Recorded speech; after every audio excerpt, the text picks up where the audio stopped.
Bismillahirrahmanirrahim. Tangannya gatel katanya mau dapat duit ya. Kemudian tutup sablukannya, dendangnya jatuh katanya juga dapat duit.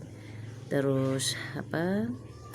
Ada burung gagak katanya begini, hewan-hewan bersikap seperti ini atau turun dari gunung katanya mau ada bencana alam. Nah, poinnya apa? Bahwasanya begitu Rahman Rahimnya Allah kepada kita, maka setiap hal itu ada tanda-tandanya ya.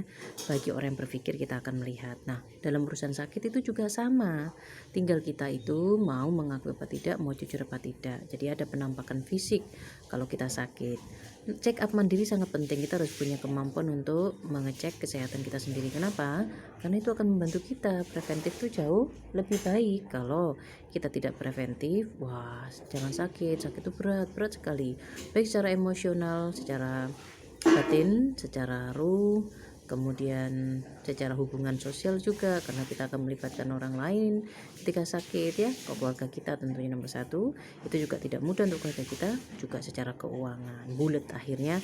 Jadi pastikan sehat. Dalam rangka mendukung hidup sehat, maka kali ini kita akan membahas tentang cara mengecek kita sehat atau tidak ya. Kita yang pertama yang paling mudah, check up mandiri ya, kita check up bukan check up mandiri ya, lebih tepat. Yang pertama bentuk hidung, itu bisa kita lihat ya. Bentuk hidung itu harusnya hidungnya tidak besar sekali, kemudian juga tidak bolong-bolong, harusnya mulus, bukan kayak kita waktu kecil begitu. Kalau sudah ada masalah dengan di daerah paru ataupun jantung, nah bentuk hidung kita karena sulit memompa paru-parunya atau jantungnya, biasanya di hidung itu akan ada nampak perubahannya, bisa jadi mekar, lebar, dan juga bisa jadi bolong-bolong ya.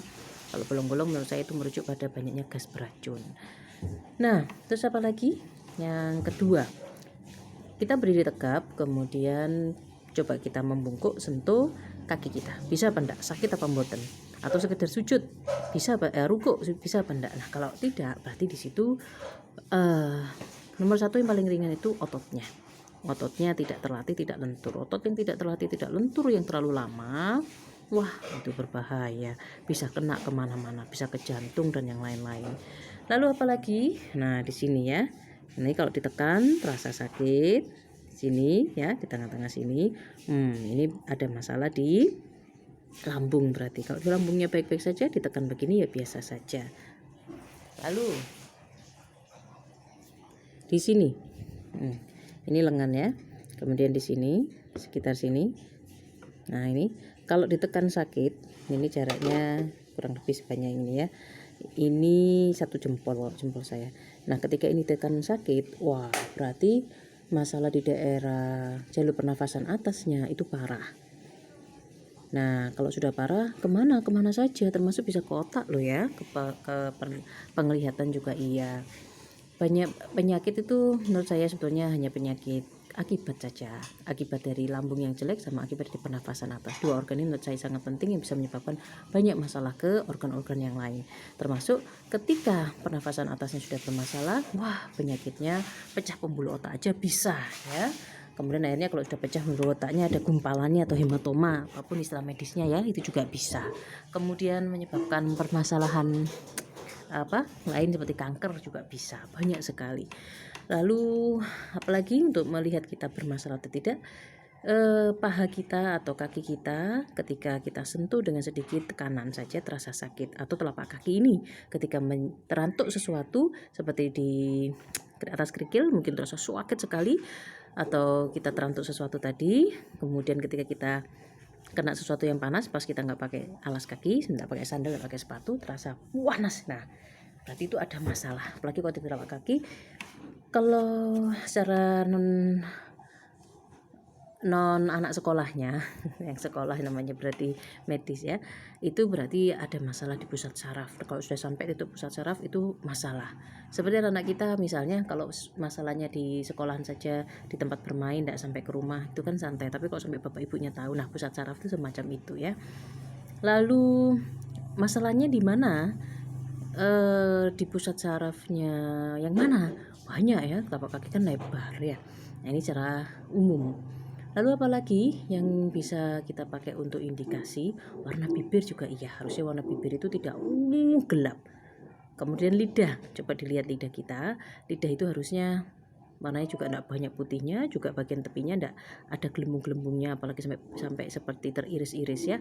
Nah, di situ juga jelas menunjukkan kalau ada masalah. Bahkan dari bau kencing sama dari bau keringat itu juga bisa menunjukkan ada masalah di sekitar liver, daerah liver, kemudian di daerah pencernaan kalau bau kulit ya, bau keringat itu juga bisa jadi. Wah, masa sih? Nah, itulah konteksnya ini adalah bukan untuk menakut-nakuti, tapi adalah untuk mawas diri. Karena penyakit itu wal asri, bagaimana akhirnya punya judul di awal dari tanda-tanda atau dari gejala-gejala kecil yang kita abaikan. Kemudian penyakit itu berat, sangat berat, kita tidak akan siap. Dikasih sedikit saja kista saja di perut, nah itu juga kita nggak akan siap ya. Jadi kenapa disampaikan ini? Nah itu tadi, jadi kalau yang dengar ternyata tidak percaya, ya yang penting kita memperhatikan, peduli dengan kesehatan kita, dan kita bisa mencarinya dengan cara yang lain ya. Mencarinya dengan cara yang lain, entah cari rujukan di mana. Nah, kemudian apalagi rasanya gatel, kemudian nggak nyaman di kaki, seperti selalu mencari sesuatu yang dingin, atau rasanya ngeres, ngeres bahasa Jawanya seperti ada pasirnya kalau kita tidur. Itu menunjukkan kalau di kaki kita banyak panas. Banyak panas itu dari mana? Dari macam-macam sebabnya. Terlalu banyak mengkonsumsi makan mengandung MSG ya, akhirnya terlalu banyak makanan yang tidak mengandung air juga iya. Kemudian mengkonsumsi makanan yang pedas, antara pedasnya cabai yang masih utuh sama yang masih alami seperti ini dengan pedasnya yang sudah dibubuhkan. Wah, yang dibubuhkan tuh luar biasa efeknya kepada kesehatan menurut saya, karena dia murni hanya panas saja yang dihasilkan ya. Kemudian di bawah kelopak mata jelas ada masalah. Apa masalahnya? Kurang nutrisi bisakah? Bisa ada masalah di daerah livernya, terlalu panas juga bisa. Lalu jerawat itu di mana posisinya ya? Jerawat itu bisa jadi indikasi dari usus besar yang kotor atau paru-parunya yang kotor.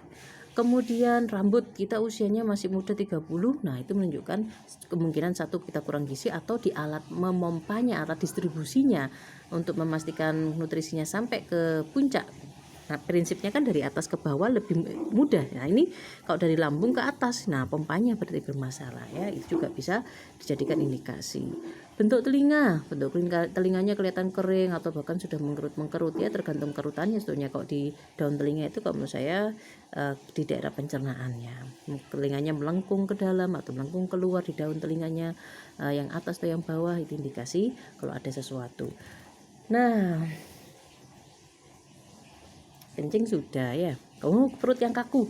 Jadi coba kita tekan perutnya kaku apa enggak. Kenapa kok bisa terjadi prolaps? Kenapa kok bisa terjadi rahimnya itu miring? Kemudian kenapa kok bisa terjadi keguguran atau hamil di luar kandungan? Itu sebetulnya dipicu dari hal sederhana, termasuk perutnya atos yang menunjukkan, perutnya keras yang menunjukkan gasnya terlalu tinggi, asamnya terlalu tinggi, dan banyak lagi yang lainnya ya. Karena satu hal memicu hal yang lainnya.